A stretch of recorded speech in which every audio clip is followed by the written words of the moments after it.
a helping hand to those who need it. That's the message one local pastor hopes will become a reality here in Bakersfield as he heads to the 5th annual Million Youth Peace March in our nation's capital this weekend. And 23 ABC's James Johnson met up with him today and has more on his journey. James? It's all part of a nationwide campaign to teach youth how to deal with conflict in a nonviolent way. And one area in particular is dealing with gangs here in Bakersfield.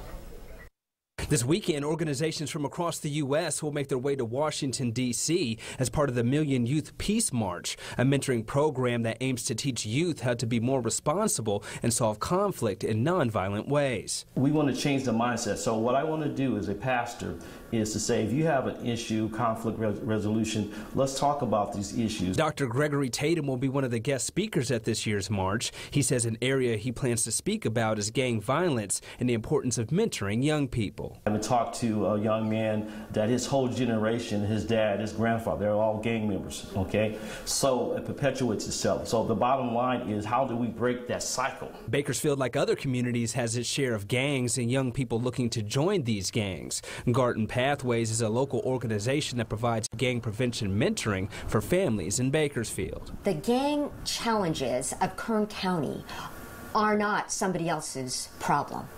They're all of our problems. Karen Go is the president of the organization. She says a way to make a difference is to work with families and get to the root of the problem, like the need to belong to a gang and educate young people there's other options. People didn't get to the place of gang activity overnight. And it takes sometimes those of us who care and who are willing to invest our lives to walk the long journey with that individual. Dr. Tatum agrees. If you get parents involved, you get the community involved, you get the clergy involved, and you're going to see results.